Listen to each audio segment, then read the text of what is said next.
Assalamualaikum warahmatullahi wabarakatuh.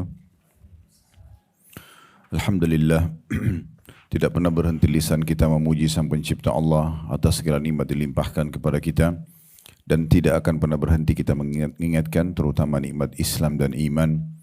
Karena dengan nikmat Islam dan iman ini kita jadi mengenal siapa sebenarnya pencipta alam semesta ini, termasuk yang menciptakan kita, apa tujuannya kita ada di muka bumi ini, serta juga apa saja yang boleh kita nikmati dan kerjakan dari makanan, minuman, pakaian, aktivitas umumnya, dan mana yang tidak boleh. Serta juga kita tahu ganjaran apa yang akan kita dapatkan dari setiap kali kita berbuat kebaikan, dan juga hukuman bila melakukan pelanggaran. Serta puncaknya kita akan mengetahui balasan yang akan diberikan oleh Sang Pencipta Allah nanti di akhirat. Maka ini nikmat yang tidak terhingga, yang harusnya selalu disyukuri. Belum lagi dilengkapi dengan kesehatan, kesempatan, dan segala macam fasilitas-fasilitas lainnya. Maka semua ini tentunya kita dianjurkan agar selalu syukuri kepada Allah Subhanahu wa Ta'ala, dan Allah sudah mudahkan kita dengan dua komponen suku kata Alhamdulillah. Inilah yang akan membuat kita bisa selalu mendapatkan dan merasakan nikmat tersebut. Selanjutnya kita panjatkan salam hormat kita kepada utusan Allah Nabi besar Muhammad sallallahu alaihi wa alihi wa sahbihi wasallam, sebagaimana Allah telah perintahkan kita untuk mengucapkan salam hormat tersebut, dan sebagai balas jasa dari kebaikan manusia terbaik ini yang telah menyampaikan kepada kita ajaran Allah Subhanahu wa Ta'ala, sehingga kita bisa jadi mengenal Tuhan kita dan juga punya panduan hidup. Baik, melanjutkan di bab terakhir berhubungan dengan masalah sedekah dan infak. Kita akan membahas dua poin terakhir, yaitu di halaman 58 masalah sedekah kepada para janda dan juga orang-orang miskin, dan juga ada anak-anak yatim. Ini nanti akan kita bagi menjadi dua kali pertemuan. Yang akan kita bahas sekarang adalah di halaman 58 tentang sedekah untuk orang-orang atau para janda serta juga orang-orang miskin. Sebelumnya kita sudah membahas panjang lebar tentang masalah bersedekah dengan hewan. Baik, saya akan bacakan seperti biasa, baru kemudian kita masuk panjang lebar ke penjelasannya. Di halaman 58 kata penulis menukil sebuah hadis dari Abu Hurairah radhiyallahu anhu dari Nabi SAW. Beliau bersabda, "As-sa'i 'alal armalati wal miskini kal mujahidi fi sabilillah. Wa ahsibuhu qal wa kal qaimi la yaftur wa qas-saimi la yuftir." Seseorang yang membantu janda dan orang miskin seperti orang yang berjihad di jalan Allah. Dan kata perawi, saya mengira, kata Abu Hurairah, Rasulullah SAW menambahkan sabdanya, pahalanya seperti orang yang terus-menerus mendirikan sholat tanpa pernah merasa lelah, dan juga seperti orang yang berpuasa tanpa pernah berbuka. Di situ ada sedikit tambahan, as-sa'i adalah orang yang bekerja untuk kepentingan janda dan orang miskin yang berusaha mencukupi kebutuhan mereka. Ini yang diangkat oleh penulis dalil, sebuah dalil. Sekarang insya Allah kita akan coba panjang lebar masuk ke penjelasan apa yang ditujukan oleh penulis dan apa yang dimaksudkan dalam hadis Nabi SAW ini. Yang pertama, Bapak Ibu sekalian, tolong digarisbawahi makna daripada as-sa'i di awal potongan hadis, yaitu seseorang yang berjalan, itu maknanya ya, keluar berusaha mencari pendapatan agar bisa memenuhi kebutuhan-kebutuhan. Nah, itu diistilahkan dengan sa'i. Jadi orang yang berusaha berjalan dengan upaya yang sangat tinggi agar dia bisa meraih apa yang dijadikan sebagai target. Makanya di salah satu ibadah umroh kan ada sa'i, berjalan antara Safa dan Marwah. Dan di situ kita berjalan bukan hanya sekedar berjalan biasa, memang kita berjalan, ada jalan biasa, kemudian ada berlari yang sudah diberikan tanda warna hijau, kemudian tidak boleh terpisah antara satu sampai putaran yang ketujuh. Jadi kalau ada orang sa'i hanya misalnya 1 kali atau 2 kali belum dianggap sah. Dia harus menyempurnakan sampai 7 kali. Jadi harus Safa ke Marwah, Marwah ke Safa, terus begitu sampai 7 kali. Baru dianggap sah. Dan itu juga keluar diambil dari istilah, sikap dan perbuatan ibunda kita Hajar alaihissalam, istri Nabi Ibrahim alaihissalam yang pertama sekali mencontohkan sa'i itu, berjalan antara Safa dan Marwah. Dan beliau pada saat itu sangat letih karena berusaha luar biasa agar bisa mencari sumber air, agar bisa mencapai dan meraih sumber air. Jadi itu yang dimaksud dengan as-sa'i. Kemudian potongan yang kedua dari hadis, al-armalah, kepada armalah. Nah, armalah ini panjang lebar dijelaskan oleh para ulama tentang maknanya. Ya. Jadi ada yang mengatakan makna yang paling atau maknanya dulu secara global, ya, sebagaimana dinukil dalam kitab Al-Minhaj Syarah Sahih Muslim, ada yang mengatakan armalah itu artinya semua perempuan yang tidak punya suami. Ya. Berarti di sini dan hidupnya susah. Semua perempuan yang tidak punya suami dan hidupnya susah. Jadi tidak harus janda kalau dalam makna ini. Tapi semua perempuan yang tidak ada penaungnya, tidak ada orang tuanya, tidak ada suaminya, tidak ada saudaranya yang membantu dia, maka semua muslim dimotivasi agar membantunya. Ya. Baik itu janda ataupun pernah bersuami atau bersuami kemudian cerai atau meninggal suaminya. Dan ada juga ulama yang mengatakan armalah khusus janda yang diceraikan oleh suaminya. Kemudian ada juga yang mengatakan untuk menjelaskan bahwa yang dimaksud dengan armalah adalah yang suaminya meninggal. Yang suaminya meninggal dan dia sama sekali tidak punya sumber pendapatan kecuali dari suaminya. Dari semua makna-makna ini berarti tidak masuk di dalamnya janda yang kaya. Ya. Berarti memang dia betul-betul orang yang tidak mampu. Ya. Dan masuk juga dalam makna tadi definisi yang disampaikan armalah itu berarti kalau ada perempuan yang sudah berumur, nggak ada yang urus, sudah nenek-nenek misalnya, ataupun dia keadaannya walaupun belum tua tetapi tidak ada sama sekali menaungi. Contoh sekarang teman-teman kita di Gaza, terlalu banyak perempuan-perempuan di sana yang ayahnya meninggal, suaminya meninggal, atau mungkin dia masih gadis tapi semuanya meninggal, kerabatnya tidak ada lagi yang menaungi dia. Nah ini bisa saja masuk dalam makna ini. Bisa saja masuk dalam makna ini. Ibnu Qutaibah mengatakan bahwasanya armalah harus dihubungkan dengan masalah kemiskinan. Jadi tidak masuk dalamnya janda kaya atau orang gadis kaya. Jadi ini khusus untuk orang-orang yang betul-betul memang butuh untuk disantuni. Nah biasanya istilah-istilah ini di masa dulu dipakai untuk istri-istri mujahid. Ya, jadi kalau suaminya pergi berperang, itu umumnya meninggal dunia suaminya. Nah di masa dulu umumnya wanita itu tidak ada yang bekerja. Sehingga mereka tidak ada penaungnya, nggak ada income, dia harus membiayai hidupnya. Sementara memang dalam syariat Allah Subhanahu wa taala perempuan tidak ada kewajiban bekerja. Kalau dia mau bekerja itu hukumnya cuma sunnah saja bagi dia, tambahan saja.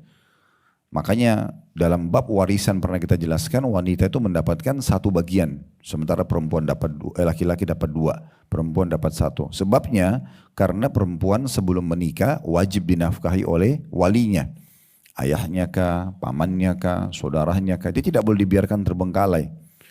Begitu juga dengan setelah menikah, suaminya yang tadinya orang asing tiba-tiba diwajibkan untuk membiayai kebutuhannya, memenuhi kebutuhannya. Nah ini yang dimaksud dengan dilindunginya wanita dalam Islam. Apalagi kalau dasarnya dia tadinya sudah berumah tangga dan betul-betul bergantung kepada suaminya, maka ini berarti kemudian suaminya meninggal atau dia ditinggal, dicerai, ya, kemudian dia pun terbengkalai hidupnya, maka ini Nabi SAW jadikan sebagai sebuah sumber pendapatan, pahala yang sangat besar bagi semua muslim. Jadi bukan cuma laki-laki yang bisa membantu, tapi perempuan pun bisa membantu, ibu-ibu juga bisa membantu janda-janda ini. Jadi ini poin penting sekali untuk digarisbawahi, sehingga tidak ada lagi orang-orang yang di sana yang jadi janda di luar yang sudah tidak mampu, akhirnya mereka mengemis di pinggir jalan, apalagi kalau sampai harus naudzubillah menjual dirinya. Nah ini semua hadis ini membantu agar hilang semua permasalahan-permasalahan seperti ini. Kemudian setelahnya dikatakan al-miskin dan orang miskin. Siapa orang-orang miskin itu? Orang-orang miskin adalah orang-orang yang punya pendapatan tetapi tidak cukup. Ada perbedaan antara miskin dan fakir, ini pernah kita jelaskan di awal bab sedekah kita. Ya.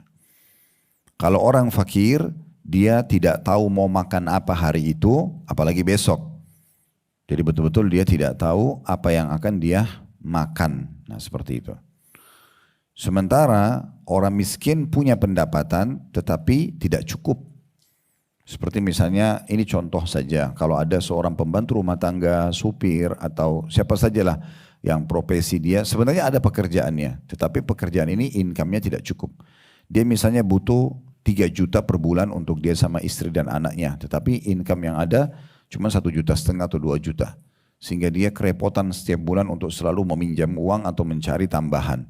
Nah ini masuk dalam kategori orang-orang yang miskin. Nah kata para ulama, kalau miskin saja punya income, kita dianjurkan untuk as-sa'i, kita selalu mencari mereka dan kemudian memenuhi kebutuhan mereka. Bagaimana dengan orang fakir? Karena orang miskin dasarnya punya pendapatan. Nah berarti orang fakir lebih pantas masuk dalam makna ini. Ya, kalau dia betul-betul tidak tahu dia mau makan apa hari ini, apalagi besok, karena tidak ada pekerjaan. Apakah karena lumpuh, kena penyakit, ataukah misalnya dia di PHK pekerjaan, atau ya. Ini kita tidak bicara kalau orang itu dasarnya pengangguran, tapi dia sengaja, malas. Nah itu berbeda, bahasanya berbeda. Tetapi kalau yang kita maksud adalah orang-orang yang betul-betul ya, dia punya pendapatan, dia berusaha, dia mulia, tetapi dia tidak cukup pendapatannya.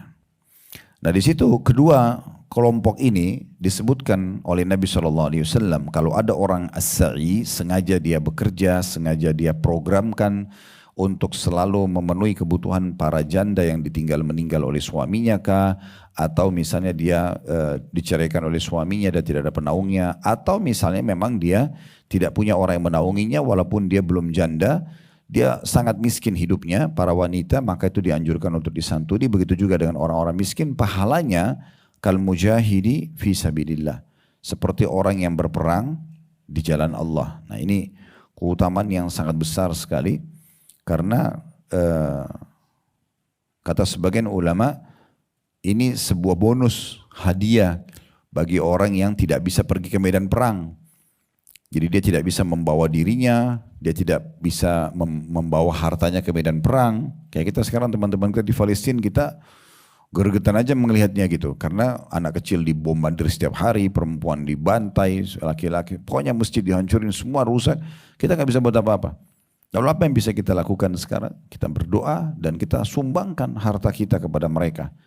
Nah itu kita bisa dapat pahalanya sama dengan orang yang sedang berjihad di jalan Allah Subhanahu Wa Taala. Tidak cukup sampai di situ. Jadi kita tidak perlu bawa pedang, menghadapi musuh dengan pedang, dengan senjata, tapi dengan sibuk. Ibu misalnya programin setiap bulan, mana nih tetangga-tetangga yang janda-janda tidak mampu. Lalu ibu naungin, misal mampunya ibu cuma hanya membantu beras 5 liter atau 5 kilo per bulan. Lalu dinaungilah 5 atau 10 rumah misalnya. Ya udah, itu yang mampu saya seperti itu. Mungkin mereka kalau ada punya kekurangan lagi dibantu lagi sama yang lain. Atau kita ajak teman-teman atau kerabat kita untuk partisipasi dalam masalah ini.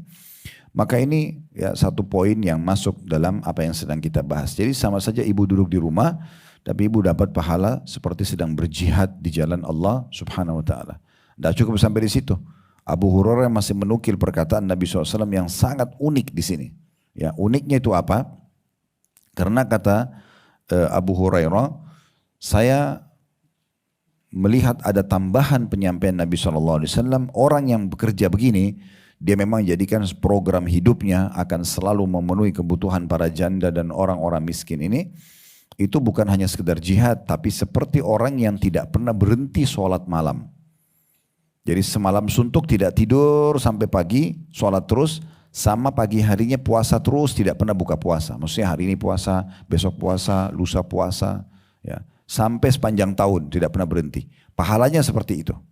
Ya.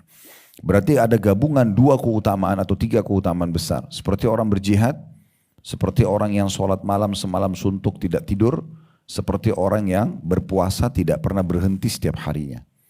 Nah ini keutamaan digabungkan 3-tiganya hanya dengan menyiapkan kebutuhan mereka saja.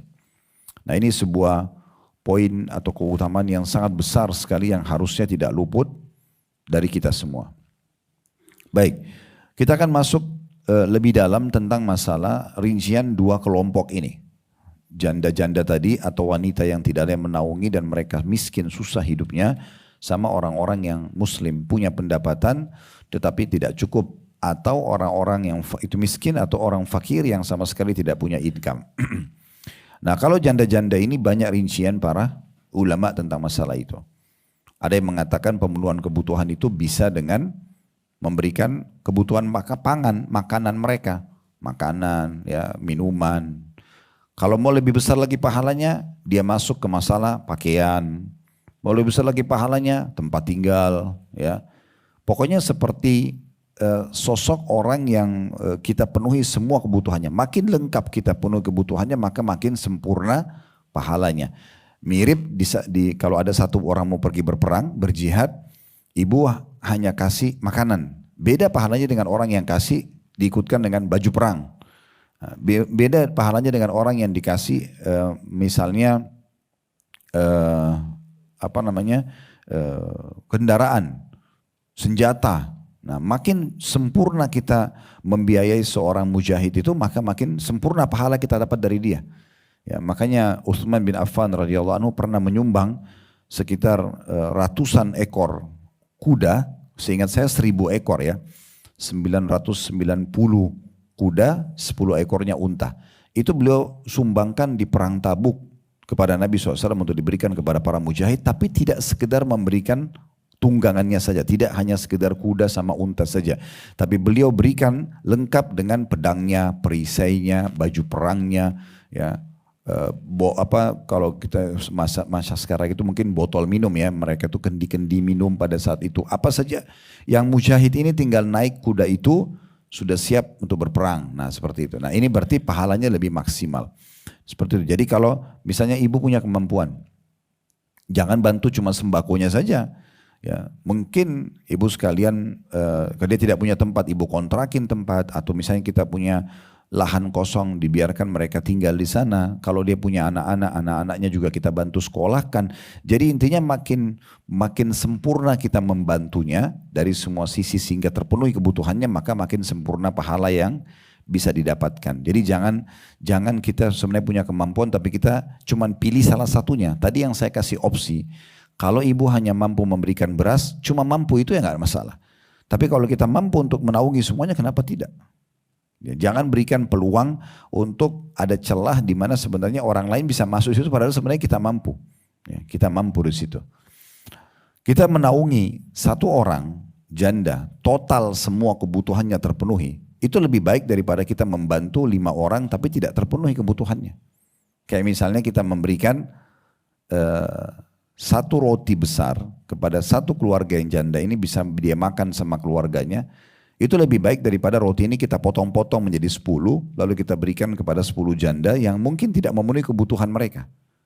Nah, tapi kalau misalnya opsinya adalah mereka cuma minta bantuan beras, ya udah kita bantu, seperti itulah. Ya, jadi sebenarnya lebih kepada makin sempurna kita masuk dalam kehidupan mereka, maka berarti makin besar pahala yang akan diraih. Nah ini yang dimaksudkan dengan janda tersebut. Nah ini kalau kita bicara jenis-jenis bantuannya. Khusus bagi laki-laki ada bahasan sebagian ulama juga boleh mereka masuk ke bab dengan menikahi.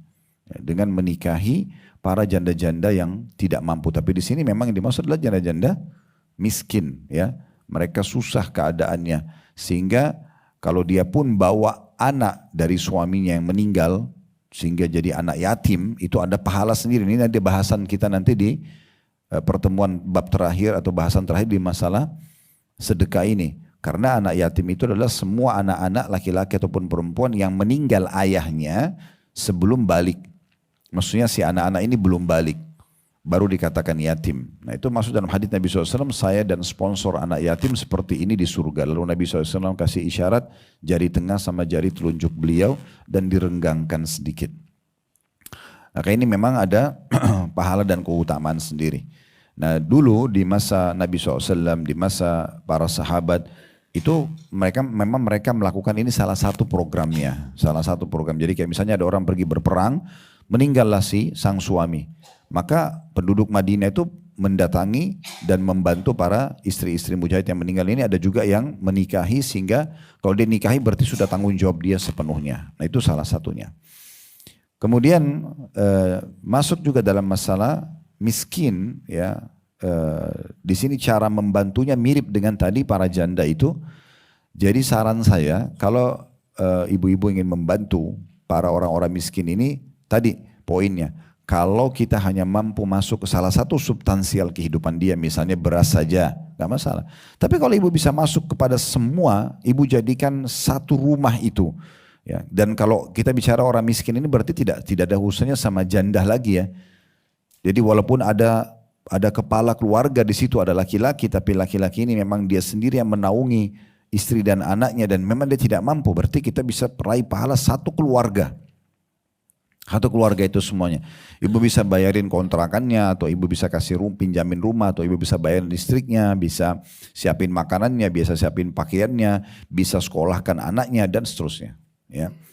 Nah salah satu program yang menarik sebenarnya yang mungkin masih sedikit orang kerjakan, ini saya sudah tekankan kepada teman-teman di yayasan kami agar bergerak. Itu kan cukup banyak ya di lampu merah orang-orang miskin ya. Mereka minta, mereka mengemis. Sayang sekali kalau ibu sekalian hanya sekedar kasih uang 5.000, 10.000 selesai. Itu hanya sekedar bantu di saat itu. Mungkin dia cuma bisa beli air mineral dengan 5.000 rupiah, atau mungkin kalaupun ibu itu punya anak, mungkin dia cuma bisa belikan susu 1 kaleng atau hanya untuk 2-3 hari misalnya. Kenapa enggak cari datanya orang ini? Siapa orang ini? Tinggal di mana? Anak kecil tanya, di mana orang tuamu nak? Cari alamatnya, temuin orang tuanya, lihat tempat tinggalnya. Jadikan itu sebagai program. Nah itu makna daripada as-sa'i tadi. As-sa'i itu kita sengaja memang menjadikan program, kita mencari itu. Kita mencari mereka dan kita berusaha untuk memenuhi kebutuhan mereka. Nah ini jalannya kita, usahanya kita di data gitu kan. Itu sangat bagus. Itu juga bisa membantu pementasan kemiskinan, program pemerintah. Itu sangat bagus. Jadi kita kalau tahu anak itu tinggal di mana, kita ketemuin orang tuanya, mungkin ibunya lagi sakit, mungkin ayahnya lagi sakit, kita bisa bayar rumah sakitnya, mungkin dia cuma tinggal di pinggir jalan, mungkin kita bisa berikan naungan tempat tinggal, mungkin kita bisa sekolahkan anak-anaknya. Bukan mustahil anaknya itu satu waktu menjadi seorang ulama kalau ibu masukkan di pesantren misalnya, sekolah tahfidz Quran, ya, ringankan beban dia, gitu kan. Kemudian juga bisa, mungkin bukan mustahil satu waktu jadi presiden, Allahu a'lam. Sehingga dia banyak dengan tanda tangannya, dengan keputusannya disebarkan keadilan, banyak program yang sosial yang berjalan, pendidikan berjalan, kita panen pahalanya kan gitu. Saya kasih contoh misalnya ada seorang ibu dulu di Mekah, ibu ini bukan orang kaya sebenarnya, tapi waktu masa itu masih ada masa perbudakan. Maka beliau pernah pergi ke pasar membeli seorang budak berkulit hitam. Ibu bayangkan ini yang dibeli sama dia. Budak ini sebenarnya, ini cirinya ya, badannya kurus sekali, kakinya satu pincang, ya, matanya satu agak bermasalah gitu, rambutnya keriting kecil-kecil. Tapi ibu ini beli itu sesuai dengan kemampuan dia. Budak ini tujuannya untuk membantu dia di rumah sebenarnya. Maka budak ini rupanya dengan kuasa Allah Subhanahu Wa Taala menjadi orang yang sangat baik pada ibu itu. Walaupun dia punya kekurangan fisik, tapi budak ini selalu memberikan hak ibu itu di pagi hari, di siang hari, di sore hari. Apa saja yang disuruh dia iakan, dia tidak pernah bantah, apa yang dikasih dia makan. Tapi malam harinya, ya, atau di saat ibu itu istirahat, dia pergi ke Masjid Haram, karena kebetulan di Mekah. Orang ini pergi ke Masjid Haram dan belajar dari para ulama. Duduk di majelis ilmu, dengarin. Malam hari dia sholat tahajud. Begitu terus. Sampai budak ini menjadi ulama besarnya Mekah. Namanya Atha bin Abi Rabah. Kalau ibu-ibu ketik searching nama Atha bin Abi Rabah, itu dinaungi oleh seorang ibu. Ibu kalau tidak salah ibu ini ibu janda. Ya. Kemudian karena ibu ini melihat setiap kali kalau dia kerja, habis kerja, kalau waktu istirahat, dia gunakan maksimal. Selain menuntut ilmu, pada saat ilmunya sudah banyak, hampir mayoritas masyarakat Mekah itu datang konsultasi kepada dia. Dan tanya hukum agama segala macam gitu. Dan malam hari selalu sholat tahajud. Maka ibu ini karena ingin cari pahala, dia pergi di kerumunan umat Islam di sekitar Masjidil Haram. Kemudian dia mengatakan, wahai muslimin, saksikanlah sesungguhnya aku bebaskan Atha bin Abi Rabah dari keterbudakan untuk agama Islam dan kaum muslimin. Maka semenjak itu Atha bebas dari keterbudakan dan akhirnya dipanenlah pahalanya oleh ibu tersebut. Dan dia menjadi ulama besar. Bahkan Atha bin Abi Rabah dapat julukan alimnya ulama, gurunya para ulama. Ulama-ulama di masa itu banyak belajar sama beliau gitu ya. Ini contohnya. Jadi maksimalkan dalam membantu orang. Jangan setengah-setengah. Kalau kita bisa hilangkan laparnya orang, kenapa kita cuma kasih 1 sendok nasi misalnya? Kenapa nggak kasih 1 piring? Kenapa nggak? Kalau bisa kasih nasi, kenapa nggak ikutkan sama minumnya? Kenapa setengah-setengah gitu? Kalau bantu anaknya tetangga yang tidak mampu sekolah dia, kenapa hanya sekedar memberikan baju sekolah? Kenapa nggak belikan buku sekolahnya sekalian, pulpennya, tasnya, sepatunya? Kenapa nggak 1 paket? Sementara kita mampu. Jadi jangan setengah-setengah dalam masalah-masalah seperti ini. Makanya Nabi SAW memotivasi Bilal radhiyallahu anhu pada saat Bilal didatangi satu waktu rumahnya oleh Nabi SAW, lalu dia mengeluarkan 1 nampan gitu, isinya kurma yang sangat ranum dan kelihatan bersih, bagus banget gitu, kayak berkualitas. Maka kata Nabi SAW, apa ini Bilal? Kata Bilal, saya simpan untuk saya makan ya Rasulullah. Maksudnya yang bagus. Kata dalam riwayat lain, saya simpan untuk kedatangan anda. Kalau anda datang saya hidangkan. Kata Nabi SAW, hai Bilal, sedekahkan, keluarkan. Jangan tunggu ini.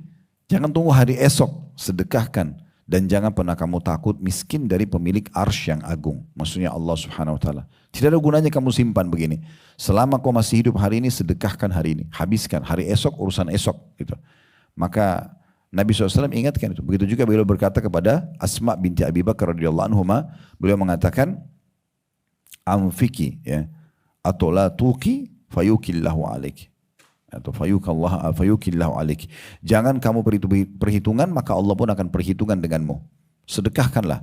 Jangan kau perhitungan, maka Allah pun akan perhitungan denganmu. Jadi maksimal aja. Dan kalau kita bisa punya teman-teman sekalian kantong-kantong sumber sedekah begini yang sifatnya kita bisa memberikan kepada mereka bulanan, itu jauh lebih bagus. Ya, sehingga kita tidak hitung hari lagi. Kayak ibu misalnya kasih beras untuk 1 bulan, bayarin listrik 1 bulan. Berarti kan 30 hari itu seperti kita setiap hari bersedekah yang sudah langsung dikasih 1 bulan ke depan. Ini pahalanya besar sekali. Dan cukup selalu renungi ini ya. Jangan pelajaran kita berlalu begitu saja lalu kemudian tidak dipraktikin. 3 keutamaan besar. Seperti ibu pergi ke medan perang, ini susah banget ini. Susah sekali tinggalin keluarga kalau orang-orang pergi berperang. Mungkin ibu-ibu di sini tahu kalau misalnya suami lagi bertugas ya. Itu kan mereka tinggalin keluarga di medan perang, bisa ditangkap oleh musuh, bisa ditawan, bisa disiksa, bisa juga mati kan gitu. Nah itu bisa didapat pahalanya dengan ini. Dengan kita programin ini. Dan sama juga susah sekali untuk sholat malam tanpa berhenti. Kita sholat setengah jam aja sudah capek. 1 jam sudah capek kita sholat malam. Misalnya subuh jam 5, kita sholat dari jam 4. Mungkin kita akan selesai sebelum jam 5. Itu aja kita sudah peger rasanya. Bagaimana kalau semalam suntuk dari mulai habis isya sampai pagi nggak tidur? 1 malam aja kita begitu susah karena dengan begadang, ngantuk, capek dan segala macam. Tapi bisa didapat pahalanya seperti orang semalam suntuk tidak tidur dan sholat terus dengan ini. As-sa'i, ingat as-sa'i sengaja menjadikan sebagai sebuah program, sengaja mencarikan income, sengaja mencari sumber-sumber orang-orang janda atau orang yang tadi butuh, orang miskin yang butuh bantuan itu. Begitu juga ditambah poin yang ketiga adalah seperti orang yang puasa dan tidak pernah berhenti.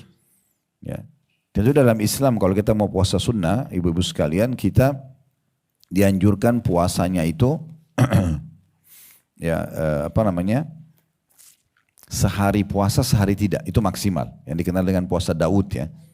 Karena Nabi SAW pernah menegur Amr bin As radhiyallahu anhu pada saat Amr bin As ini puasa setiap hari. Maka Nabi SAW bilang, jangan kau puasa seperti itu. Kalau memang kau maksimal mau puasa, puasalah sehari, buka puasalah sehari. Nah, jadi ada perintah untuk seperti itu. Puasalah sehari, buka puasa sehari. Maka ulama mengatakan berarti maksimal ya kita berpuasa itu seperti puasanya Daud dan jangan lebih. Ya.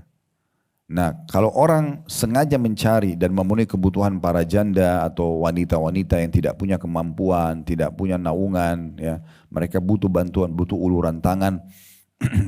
Kemudian juga orang-orang miskin, maka kita seperti orang yang puasa setiap hari non-stop. Sampai ada sebagian ulama terang-terangan mengatakan, bagi orang yang masih bolong-bolong sholat malamnya, orang yang masih bolong-bolong puasa sunnahnya, maka ini cara terbaik untuk menutupi kekurangan itu. Apalagi kalau dasarnya dia memang tiap malam sholat, tiap hari dia tiap ada kesempatan puasa dia puasa misalnya. Apalagi kalau dia puasa Daud, kemudian ditambah lagi dia bantu para janda dan orang-orang miskin ini, berarti dia sudah menggabungkan semua kebaikan-kebaikan. Ya. Maka ini poin juga perlu garis bawahi. Baik, kita perlu menambah lebih jauh, Bapak Ibu sekalian, kalau kita lihat sebenarnya ini masuk dalam umumnya bab sedekah, ya, bab sedekah yang harusnya tidak boleh luput dari setiap orang di antara kita. Kembali saya ingatkan, dalam Islam pangkal kaya itu adalah sedekah, itu pangkal kaya, selalu mengeluarkan di jalan Allah. Kalau kapitalis mengatakan pangkal kaya menabung, ini tidak akan pernah ketemu. Tidak akan pernah ketemu. Karena kalau menabung berarti simpan. Orang yang selalu konsep hidupnya nabung, tidak akan sedekah. Karena pasti dia akan berat untuk mengeluarkan. Karena bagi dia bagaimana dia simpan. Kemudian muslimin atau dalam agama Islam dianjurkan kita untuk sedekah. Maka keluarkan. Dan makin sering kita bersedekah maka makin mulia jiwa kita. Itu sifat yang paling dasar yang harus kita ketahui. Dan juga sama dengan memenuhi kebutuhan-kebutuhan. Jadi sedekah ini kan bisa dalam bentuk uang, bisa dalam bentuk makanan tadi, pakaian, tempat tinggal dan segala macam. Renungi kembali hadis Bukhari Muslim yang Nabi SAW mengatakan, man kana fi hajati akhi kana Allah fi hajati. Siapa yang memenuhi hajat saudaranya muslim, maka Allah juga akan memenuhi hajat-hajatnya. Wa man farraja an muslimin kurbatan farrajallahu anhu biha kurbatan min kurabi yaumil qiyamah. Dan siapa yang melepaskan seorang muslim dari permasalahan-permasalahan hidupnya, ini walaupun kita hanya sekedar memberikan ide misalnya, nah dia lagi menghadapi masalah, kita berikan ide-ide yang baik, yang benar, tentu bukan malah kita menjadi provokator, ya, sehingga ingin merusak rumah tangga orang atau malah merusak dia dari jalan yang baik menjadi ke jalan yang buruk. Tidak, kita berikan saran-saran yang baik misalnya. Maka semua itu nanti Allah juga akan keluarkan dia dari permasalahan-permasalahannya yang berat di hari kiamat. Wa man satara musliman satarahullahu yaumal qiyamah. Dan barang siapa menutupi aib seorang muslim di dunia, maka Allah juga akan tutupi aibnya di akhirat nanti. Nabi SAW juga mengatakan dalam hadis yang lain, riwayatkan Bukhari Muslim, Ishfa'u tu'jaru. Ya, berilah pertolongan, tolong orang-orang, maka kalian juga akan diberikan balasan yang melimpah. Wa yaqdillahu ala lisan Nabi sallallahu alaihi wasallam ma syaa. Dan Allah akan memenuhi kebutuhan orang-orang itu melalui lisan nabinya Muhammad sallallahu alaihi wasallam sesuai yang Allah kehendaki. Maksudnya kalau sampai kepada Anda informasi seperti ini tapi Anda cuekin, ya udahlah, itu kan orang siapa saja yang bantu, ya udah, berarti luput dari Anda kesempatan itu. Setiap kali terlintas di benak kita teman-teman sekalian peluang untuk berzikir kah, berdoa kah, baca Quran kah, hadir majelis ilmu kah, apa saja, sholat malam, sholat duha, jenguk orang sakit, bantu orang susah, apa saja terlintas di benak kita, itu berarti Allah sedang mengirimkan sinyal kebaikan itu. Beruntunglah orang yang meraih itu. Ya, ini ingat saya pernah singgung dalam bab haji dan umroh. Jangan selalu berpikiran negatif kalau ada travel yang tawarkan paket, ada teman yang ceritakan tentang pulang umrohnya, oh berarti ini promosi. Bukan. Bisa saja mungkin itu memang panggilan dari Allah SWT supaya Anda diingatkan kembali. Beruntunglah orang yang engah dengan masalah itu.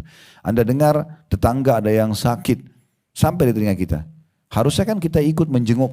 Bukan hanya sekedar sampai informasi supaya kita raih pahala menjenguk orang sakit misalnya. Ada orang susah ya. Kemudian kita tetangga-tetangga pada urunan lah mereka untuk membantu. Lalu kita harusnya ikut partisipasi. Jadi jangan biarkan ya atau menonton saja orang-orang panen pahalanya. Yang unik kadang-kadang ya kalau misalnya ibu lagi duduk berdua nih sama teman di mobil. Ini sebagai contoh saja. Kemudian ada orang miskin yang ketuk kaca mobil, kebetulan teman ibu yang bawa mobil, ibu di sebelahnya. Ada orang miskin ketuk pintu. Lalu temannya ibu lalu mengambil uang, mengeluarkan uang misalnya 10.000 atau 50.000 dikasih kepada orang miskin. Saya mau tanya ibu jujur, apa yang ibu lakukan pada saat itu? Umumnya orang apa? Oh teman saya sudah bantu. Iya enggak? Ya udah. Kan sudah dibantu. Ibu diam aja. Ibu nggak buat apa-apa. Itu umumnya orang buat. Ini kan seperti orang yang nonton temannya panen pahala, tambah derajat di surga, tapi dia tidak dapat. Harusnya begitu lihat orang miskin dekat, itu orang miskin kita bantu yuk. Ini panggilan nanti akan membuat dia dapat pahala temannya. Dan pada saat orang itu datang, dia titipin uang ini, kasih uangnya juga sekalian. Jadi bukan cuma lihat temannya melakukan itu tuh sayang sekali. Kan gitu. Kenapa enggak ikut sekalian di situ untuk dapat pahala? Nah ini poin yang harus kita garis bawahi ya. Nabi SAW juga mengatakan yang lebih umum dalilnya, kata Nabi SAW dalam hadis riwayat Muslim, man istata'a minkum an yanfa'a akhahu falyaf'al. Siapa yang bisa memberikan manfaat untuk saudaranya, lakukan manfaat apapun. Walaupun kecil. Yang penting kita bisa berikan manfaat. Bahkan dalam Islam ibu hanya menunjukkan jalan saja. Orang tanya alamat, oh di sana. Itu sudah cukup mendapat pahala yang sangat besar. Ingat juga hadis Nabi SAW, man kana ma'ahu fadlu dhahrin falya'ud bihi ala man la dhahra lahu wa man kana lahu fadlu min zadin falya'ud bihi ala man la zada lahu. Qala, perawinya mengatakan, fadzakara min asnafil mali ma dzakara hatta ra'ayna annahu la haqqa li ahadin minna fi fadl. Terjemahannya ini dinukil dari hadis yang sahih dari riwayat Imam Muslim, barang siapa yang memiliki kelebihan punggung, maka hendaklah memberikan kepada orang yang tidak mempunyai kelebihan itu. Kelebihan punggung biasanya dibahasakan orang punya tunggangan, kendaraan, ya. Siapa yang punya kelebihan, kasih aja orang lain juga, biar orang lain juga punya kendaraan. Jadi setiap dia pakai untuk silaturahim, dia pakai ini dan itu, maka kita akan panen pahalanya. Nah ini Nabi SAW anjurkan ya, seperti contoh, sebagai contoh sederhana saja. Ya. Kalau misalnya ada keluarga atau tetangga kita di kampung, mungkin kita pernah dari kota mana ya datang terus sekarang sudah hijrah dan tinggal di Jakarta misalnya. Lalu kemudian mereka datang, ini kesempatan emas. Siapin tempat tinggal buat mereka, siapin kendaraan buat mereka. Ini pahalanya besar banget. Jangan sampai nanti mereka datang malah, oh nggak ada kendaraan, maaf sibuk. Padahal sebenarnya bisa saja. Subhanallah, saya punya seorang sahabat dekat di Jakarta, saya tidak pernah lupa jasa beliau. Waktu saya masih tinggal di Makassar, sebelum saya pindah ke Jakarta. Setiap kali beliau tahu saya ada di Jakarta, padahal mobilnya cuma satu. Mobilnya cuma satu. Tapi beliau selalu mengatakan sampai tolong kasih saya kesempatan. Dia sama ajak saya, kalau saya antum ada keperluan apa yuk ikut sama-sama di mobil beliau. Kemudian beliau diantar ke kantornya, kemudian dia minta supirnya untuk antar saya kemana saja. Toh dalam berapa jam tidak dipakai kendaraan itu, kemudian nanti pada saat waktu dijemput baru dia dijemput gitu. Ini subhanallah saya tidak temukan bahkan dari kerabat saya sendiri yang memang di Jakarta pada saat itu. Kendaraan banyak tapi tidak ada sama sekali yang menawarkan atau apa gitu ya. Itu terjadi dan ini sebenarnya salah satu hal yang masuk dalam makna hadis ini. Siapa yang punya kelebihan tunggangan punggung, maksudnya punya kendaraan, pinjamkan ke orang lain. Saya subhanallah pernah satu waktu mau umrah. Waktu itu saya masih awal pindah ke Jakarta, dan ayah saya masih hidup rahimahullah. Beliau bilang sama saya kita mau umrah. Waktu itu kami belum ada travel dan memang tidak melalui travel. Saya ajukan visa langsung ke kedutaan Saudi dikasih, saya juga beli tiket sendiri, di Saudi pun waktu itu saya pesan hotel sendiri. Waktu itu seperti itu kurang lebih. Tapi saya waktu mau jalan di Jakarta, karena belum ada kendaraan, ada ipar saya mengatakan, ini ada motor dipakai aja. Saya pakai motor waktu itu. Saya mutar-mutar pakai motor, saya pergi ke di Garuda di Halim waktu itu, beli tiketnya, saya ke kedutaan Saudi untuk ngurus visanya. Sambil saya jalan, waktu itu satu hari selesai alhamdulillah, saya berpikir, saya nggak tahu ini ipar saya ini sempat berpikir nggak sih kalau roda motor yang dia pinjamkan yang saya pakai ini dia akan panen pahala umroh itu. Karena dengan bantuan dia saya beli tiket, padahal cuma sekitar kemudahan seperti itu saja. Visa juga, jadi selama perjalanan ini maka akan otomatis saya ada bakti sama ayah saya, bantu beliau sama-sama, kemudian umroh, tawaf, sa'i, belum sholatnya, belum berdoanya, belum segala macam hal bisa dipanen hanya karena menyiapkan itu. Kenapa nggak dilakukan gitu ya? Sayang sekali banyak orang tidak pikir. Atau ya, Anda bisa lakukan hal yang lain. Seperti kami buat program di yayasan kami, mungkin kalau sudah sering dengar teman-teman yayasan biasa saya minta sampaikan di pengajian, kita ada program motor dai misalnya. Saya sedang melihat di alam kami, di alam saya, di alam berdakwah ini, tidak semua dai-dai itu punya kemampuan. Tidak semua mereka punya kemampuan. Ya, kalau tadi kita bicara tentang orang miskin, berarti kan tadi janda dipisahin sama orang miskin, karena janda yang miskin itu seperti punya bahasan sendiri. Tapi kalau orang miskin, jenis yang kedua tadi, armala, orang janda-janda yang meninggal suaminya atau ditinggal cerai tapi mereka tidak mampu. Dengan orang miskin, ini sebenarnya janda ini miskin juga, tetapi dipisahkan. Kenapa? Karena kalau orang miskin itu lebih umum lagi nanti. Masuk walaupun dia laki-laki tapi dia tidak punya kemampuan. Nah di sini kalau kita temukan ada seorang da'i, seorang alim, kondisinya seperti itu, dia ngajar tiap hari, dia sibuk dengan untuk mengulangi hafalan Quran, atau dia guru tahfidz Quran misalnya, atau guru TPA atau apa, ini pahalanya besar sekali. Saya pernah temukan ada salah satu adik kelas saya, subhanallah kami ketemu di Tebet. Saya tahu anak ini cum laude waktu kuliah, sangat pintar kan. Dia naik motor, motornya tuh diikat pakai tali, motor tua gitu, lagi ngajar. Subhanallah saya tidak sengaja ketemu, sudah sekian tahun tidak ketemu dari semenjak kami tamat gitu. Terus saya tanya, ini motor antum? Dia bilang ya. Ada kendaraan lain? Dia diam aja, dia kayak tersipu-sipu gitu. Semenjak itu saya langsung balik ke kantor, kita buatin program untuk motor dai. Termasuk orang yang pertama kita bantu adalah beliau. Kita coba sebarin, alhamdulillah sekarang sudah ratusan motor kita bagikan. Nah itu berapa banyak pahala? Saya berpikir kalau saya duduk begini misalnya, berapa banyak hadis yang saya sebutkan, berapa banyak ayat yang saya bacakan, berapa banyak kisah tentang kita bisa sampaikan, berapa banyak juga orang yang bisa berubah dan mengambil manfaat dari situ. Maka kalau dai-dai ini kita bisa penuhi kebutuhan mereka, otomatis berarti kita akan raih pahalanya. Kalau disiapin kendaraannya misalnya, maka berapa banyak pahala yang bisa didapatkan dari mereka ini. Nah yang saya tahu bahkan di Saudi itu para ulama-ulama itu bahkan dikeroyokin oleh banyak orang gitu. Ada yang bayarin listriknya, ada yang bayarin beasiswa sekolah, ada yang sekolah anak-anaknya, ada yang kirimin tiap bulan kebutuhan sembakonya dan segala macam. Karena mereka tahu orang-orang seperti ini akan lebih besar pahala yang bisa diraih karena kesehariannya habis untuk agama Allah Subhanahu Wa Taala. Kemudian lanjutan hadisnya kata Nabi SAW, وَمَنْ كَانَ لَهُ فَضْلٌ مِنْ زَادٍ فَلْيُعِدْ بِهِ عَلَى مَنْ لَا زَادَ لَهُ. Dan barang siapa yang memiliki perbekalan lebih, saya perbekalan ini kayak stok makanan dan minuman kita lah di rumah ya, punya lebih, hendaklah dia memberikan kepada orang yang kurang perbekalannya. Ya. Kemudian Abu Sa'id Al-Khudri radhiyallahu anhu, sahabat Nabi yang mulia ini yang meriwayatkan hadits mengatakan, beliau atau Nabi SAW lalu menyebutkan berbagai jenis harta yang banyak sampai sekiranya kami berpikir tidak ada keutamaan lagi bagi kami yang untuk memilikinya. Hadis ini riwayat Imam Muslim. Jadi Nabi SAW sebutkan, siapa yang punya makanan, gandum kasih, siapa yang punya madu, siapa yang punya keju, siapa yang punya domba. Nabi rincikan semua jenis itu, kasih, selama kalian terpenuhi kebutuhannya kasih. Sampai kata Abu Sa'id, sampai kami mengira mungkin sudah tidak ada lagi hak kami untuk memiliki barang. Karena Nabi selalu menyuruh kita untuk berbagi dengan orang lain.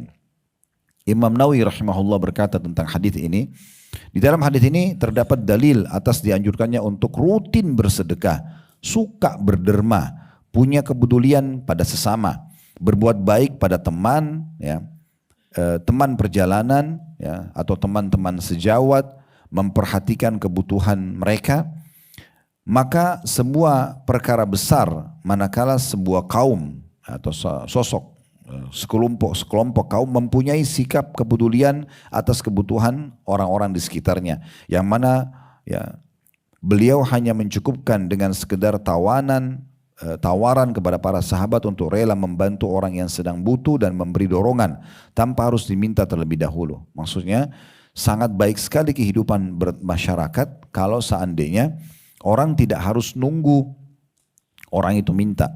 Beda ya, saya pernah jelasin di bab sedekah, beda pahalanya Bu, kalau ibu misalnya nunggu ada orang minta, lalu ibu kasih, tolong bantu saya Bu, ibu kasihlah 10.000, 50.000, 100.000, 1 juta, terserah ibu mau kasih antara ibu sama Allah. Itu beda pahalanya dengan orang yang memang, dan itu belum dihitung dermawan karena diminta baru dia kasih. Orang dermawan itu adalah orang yang kalau tidak diminta dia yang cari.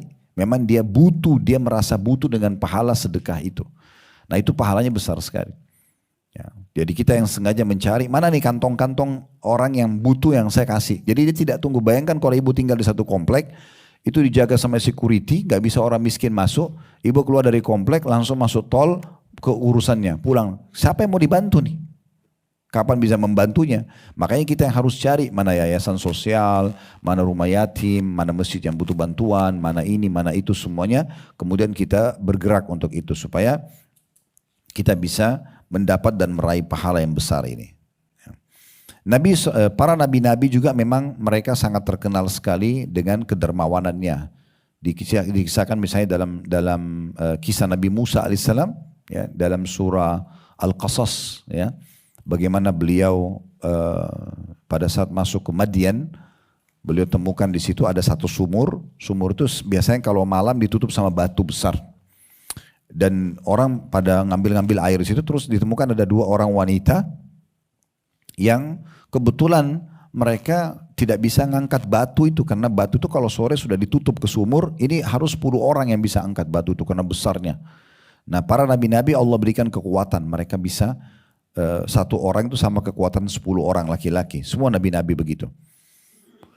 Nah di sini batu itu diangkat oleh Nabi Musa alaihissalam sendirian, kemudian diberikan minum air kepada 2 orang ini. Nabi Musa tidak tahu kalau ini adalah anaknya, ya, tokoh masyarakat yang ada di Madian itu. Ya. Maka pada saat itu dia memberikan minum, kemudian pergilah kedua wanita tersebut melapor pada ayahnya, dan akhirnya mereka berdua atau salah satunya diutus oleh ayahnya untuk meminta Nabi Musa datang dan diberikan balasan terhadap perbuatan. Tapi Nabi Musa alaihissalam memberikan seperti itu. Ya. Kita juga lihat bagaimana Nabi Muhammad SAW tidak pernah, dalam riwayat yang sahih kata Jabir, Nabi SAW tidak pernah menolak siapapun yang minta. Ini puncak kedermawanan ya. Kalau ibu mau sampai pada tingkat tertinggi dari kedermawanan, tidak pernah menolak siapapun yang minta. Dan selalu memberikan maksimal apa yang sedang kita berikan. Nah di sini syaitan memang biasa memberatkan hati kita untuk memberi, ya. Atau misalnya kalaupun kita mau memberi maka kita menyicil tadi atau kita kasih sebagian. Bahkan ada yang parah, kadang-kadang orang itu dusta, ya. Oh, saya mau pinjam uang, saya butuh. Oh saya nggak ada uang, padahal uangnya banyak. Ini bisikan syaitan. Ya, kalau dia faham bahwasanya dia bersedekah tanpa harus melihat siapa yang menerima, tapi bagaimana poin sedekahnya, mengeluarkannya itu yang menjadi target supaya dia dapat pahala dari Allah Subhanahu Wa Taala.